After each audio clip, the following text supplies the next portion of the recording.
Baik, Assalamualaikum warahmatullahi wabarakatuh. Perkenalkan, nama saya Fitrianita Yusuf dari kelas C dengan NIM 921423058, jurusan Akuntansi dan Fakultas Ekonomi. Baik, saya di sini ingin memaparkan untuk memenuhi tugas kewarganegaraan saya dengan menjelaskan materi tentang geostrategi ekonomi di Indonesia. Nah, sebelum itu kita akan belajar tentang apa sih geostrategi itu. Geostrategi itu merupakan rumusan strategi nasional dengan memperhitungkan kondisi dan konstelasi geostrategi sebagai faktor utama. Dalam merumuskan geostrategi perlu memperhatikan berbagai faktor internal dan eksternal yang akan mempengaruhi, yaitu seperti geografi, demografi, sumber kekayaan, ideologi, politik, ekonomi, sosial budaya, serta pertahanan dan keamanan di samping faktor lainnya, seperti keadaan global dan regional. Bagi bangsa Indonesia sendiri, geostrategi itu dipandang sebagai suatu strategi atau cara terbaik yang ditempuh dalam mewujudkan cita-cita proklamasi, sebagaimana tercantum dalam pembukaan Undang-Undang Dasar Negara Republik Indonesia tahun 1945. Melalui pembukaan nasional ini, hal tersebut dimaksudkan untuk menuju cita-cita dan masa depan yang lebih baik, lebih aman, lebih damai, dan sejahtera, melalui pengendalian ruang, waktu, dan situasi. Dengan kata lain, geostrategi Indonesia itu merupakan metode yang digunakan untuk menganalisis bentuk, luas, dan lokasi negara dengan memanfaatkan segenap konstelasi geostrategi negara Indonesia sebagai negara kepulauan terbesar di dunia dengan menentukan kebijakan, arahan, serta sarana-sarana dalam mencapai tujuan seluruh bangsa berdasarkan asas kemanusiaan dan keadilan sosial. Selain itu, geostrategi Indonesia dapat juga digunakan sebagai pedoman ketahanan nasional dalam menganalisis aspek antar negara yang disesuaikan dengan perkembangan situasi dan kondisi negara. Dengan demikian, tingkat ketahanan nasional akan diketahui pula sejauh mana kita dapat mencapai tujuan nasional yang dapat dicapai. Selanjutnya dapat dibedakan anasir disintegrasi bangsa, baik anasir luar, yaitu pemaksaan kehendak golongan tertentu melalui berbagai aspek kehidupan, maupun analisis dalam, yaitu adanya upaya melupakan sejarah bangsa dengan mengabaikan kesepakatan berdirinya Negara Kesatuan Republik Indonesia. Pada hakikatnya, konsep geostrategi Indonesia bukan mengembangkan kekuatan untuk menguasai terhadap wilayah di luar kedaulatan nasional. Kemudian ada pula yang namanya anasir dalam, yaitu adanya upaya melupakan sejarah bangsa dengan mengabaikan kesepakatan berdirinya Negara Kesatuan Republik Indonesia. Pada hakikatnya, konsep geostrategi Indonesia bukan mengembangkan kekuatan untuk menguasai terhadap wilayah di luar kedaulatan nasional ataupun untuk melakukan ekspansi terhadap negara lain. Konsep geostrategi Indonesia didasarkan pada kondisi, metode, atau cara dalam mengembangkan potensi kekuatan nasional yang ditujukan untuk pengamanan terhadap kemungkinan terjadinya gangguan yang timbul serta untuk menjaga keutuhan kedaulatan negara. Konsep geostrategi Indonesia didasarkan pada kondisi, metode, dan cara dalam mengembangkan potensi kekuatan nasional yang ditujukan untuk pengamanan terhadap kemungkinan terjadinya gangguan yang timbul serta untuk menjaga keutuhan kedaulatan negara Indonesia dalam pembangunan nasional. Implementasi geostrategi Indonesia dalam kehidupan berbangsa dan bernegara berlandaskan pada Pancasila dan Undang-Undang Dasar Negara Republik Indonesia. Dalam Undang-Undang Dasar Negara Republik Indonesia sangat jelas tersirat cita-cita perkembangan atau kita bisa menyebutnya cita-cita nasional, tujuan perkembangan atau tujuan nasional, kepentingan berkebangsaan atau kepentingan nasional, dan juga tugas pokok berkebangsaan atau tugas pokok nasional. Dalam naungan negara Kesatuan Republik Indonesia atau NKRI yang berdasarkan Pancasila sebagai berikut. Dalam Undang-Undang Dasar Negara Republik Indonesia sangat jelas tersirat cita-cita berkebangsaan atau kita bisa menyebutnya cita-cita nasional, tujuan berkebangsaan atau tujuan nasional, kepentingan kebangsaan atau kepentingan nasional, dan juga tugas berkebangsaan atau tugas pokok nasional. Dalam naungan negara Kesatuan Republik Indonesia atau NKRI yang berdasarkan Pancasila. Baik, pertama itu ada yang namanya cita-cita nasional. Dengan mencermati alinea kedua pembukaan Undang-Undang Dasar Negara Republik Indonesia tahun 1945, dinyatakan bahwa kondisi masa depan bangsa Indonesia yang dicita-citakan adalah menjadi bangsa yang merdeka, bersatu, berdaulat, adil, dan makmur. Cita-cita tersebut hanya diyakini dan dipedomani dalam kehidupan berbangsa dan bernegara oleh seluruh elemen bangsa Indonesia. Yang kedua itu ada tujuan nasional. Dengan mencermati alinea ketiga pembukaan Undang-Undang Dasar Negara Republik Indonesia bahwa kemerdekaan dari kolonialisme penjajah yang telah diproklamasikan pada tanggal 17 Agustus tahun 1945 merupakan berkat dan rahmat Allah Subhanahu wa taala. Yang kedua itu ada tujuan nasional. Dengan mencermati alinea ketiga pembukaan Undang-Undang Dasar Negara Republik Indonesia tahun 1945 bahwa kemerdekaan dari kolonialisme atau penjajah yang telah diproklamasikan pada tanggal 17 Agustus tahun 1945 merupakan berkah dan rahmat dari Allah Subhanahu wa taala dan keinginan luhur bangsa Indonesia. Yang selanjutnya, menurut alinea keempat pembukaan Undang-Undang Dasar Negara Republik Indonesia tahun 1945 harus terwadahi dalam bingkai NKRI yang berdasarkan Pancasila. Oleh karena itu, Negara Kesatuan Republik Indonesia berdasarkan Pancasila merupakan tujuan hidup dalam berkebangsaan Indonesia guna mencapai cita-cita berupa berkat dan rahmat kemerdekaan. Oleh karena itu, Negara Kesatuan Republik Indonesia berdasarkan Pancasila merupakan tujuan hidup dalam berkebangsaan Indonesia guna mencapai cita-cita berupa berkah dan rahmat kemerdekaan, persatuan, kedaulatan, keadilan, dan kemakmuran dari Allah Subhanahu wa taala.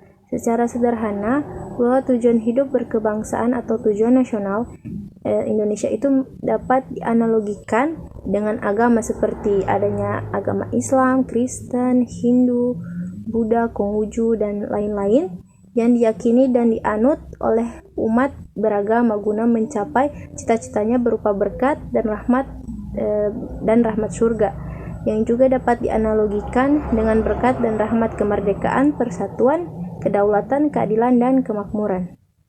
Oleh karena itu, tujuan nasional tersebut itu harus diyakini dan dipedomani oleh seluruh elemen yang hidup di Negara Kesatuan Republik Indonesia atau elemen bangsa Indonesia. Yang ketiga itu ada kepentingan nasional. Kepentingan nasional itu bersifat mutlak. Sesuatu yang bersifat mutlak itu merupakan sesuatu yang bersifat aplosif atau tidak bisa ditawar, tidak terbatas, yang artinya bahwa dalam melaksanakan tujuannya itu dia diprioritaskan pada sesuatu yang tidak dapat ditunda atau dialihkan pada tujuan lain, seperti keberlangsungan hidup NKRI yang mencakup di dalamnya itu ada integritas teritorial, terus menjaga kedaulatan nasional, dan juga memberikan keselamatan bangsa Indonesia yang tentu saja harus didasarkan karakteristik geografi Indonesia. Untuk mewujudkan kepentingan nasional, tentunya tidak terlepas dari pengaruh yang namanya perkembangan politik global dan regional. Oleh karena itu, dalam menghadapi berbagai tantangan dan masalah-masalah yang bersifat global maupun regional, kedepannya harus mengutamakan akan pemberdayaan kemampuan yang dimiliki oleh negara Republik Indonesia yang memiliki sumber daya alam dan manusia sesuai dengan letak geografisnya. Melihat dari perspektif betapa pentingnya bagi Indonesia untuk mempertahankan kepentingan nasionalnya berupa kedaulatan, integritas teritorial, dan kolaborasi dengan dunia internasional. Dalam perkembangan situasi sekarang ini, perlunya reformasi dan demokrasi yang berkelanjutan agar menuju pemerintahan yang lebih baik, karena perkembangan global maupun regional senantiasa berubah secara dinamis yang tidak dapat dihindari, namun harus disikapi adanya pengantisipasian dengan konsep kepentingan nasional Indonesia.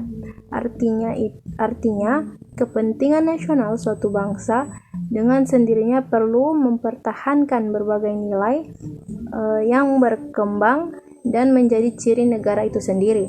Nilai-nilai kebangsaan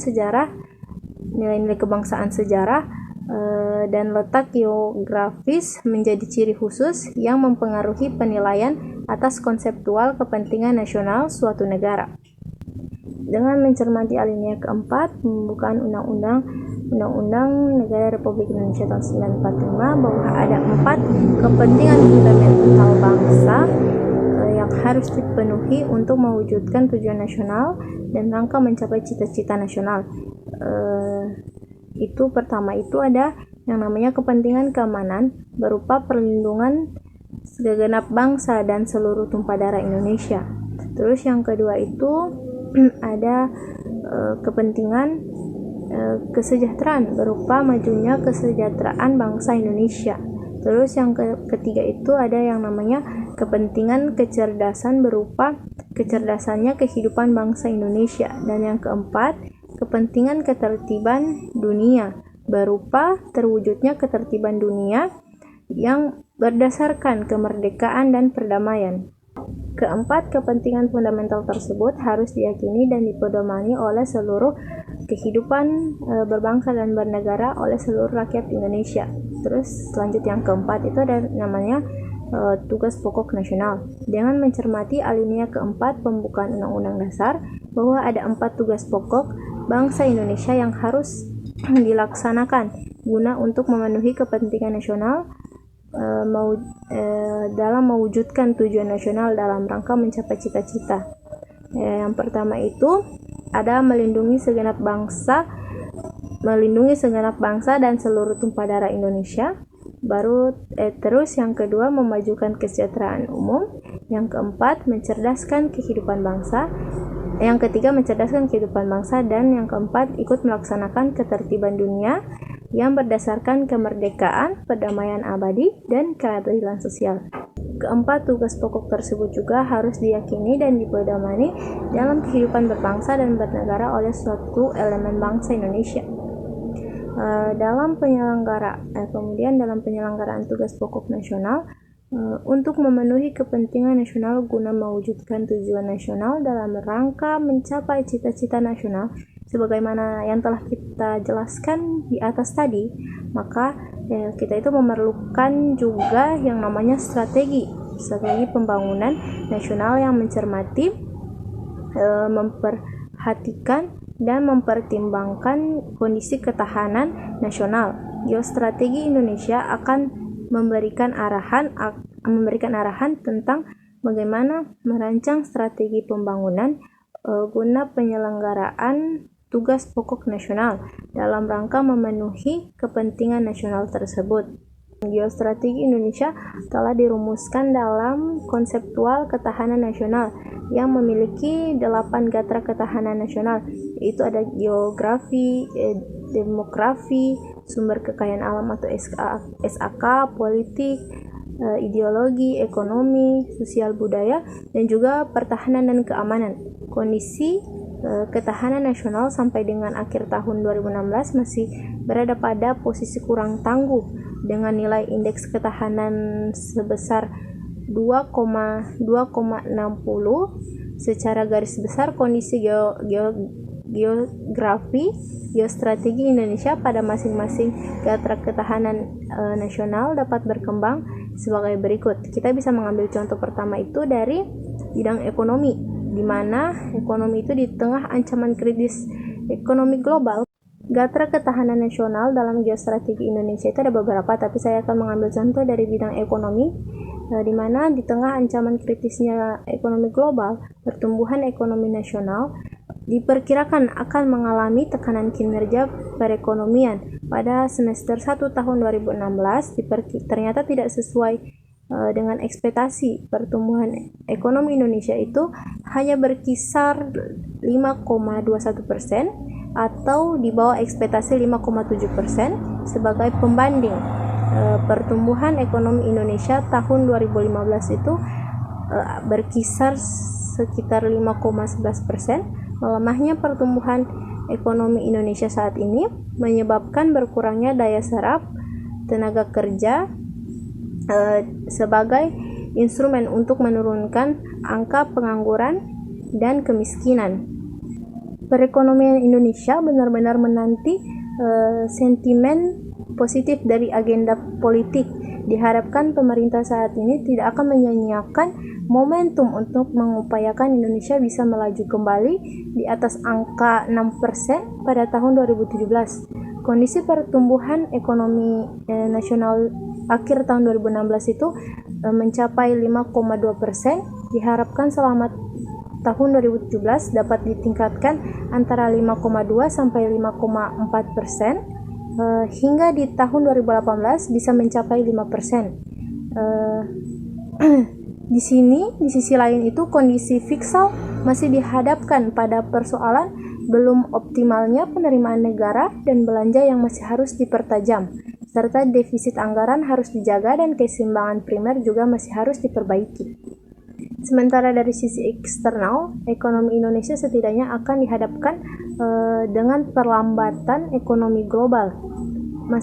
Masih berlanjutnya ketidakpastian di Eropa pasca Brexit, perubahan politik di Amerika Serikat setelah terpilihnya Donald Trump yang diyakini akan berdampak luas, serta harga komoditas yang masih belum pulih sepenuhnya. Pertama itu ada geostrategi Indonesia dalam menghadapi dinamika politik global dan regional. Kondisi ekonomi nasional yang belum begitu kokoh akan kemungkinan mudah dimanfaatkan negara besar untuk melakukan infiltrasi kepentingannya melalui paket-paket bantuan ekonominya.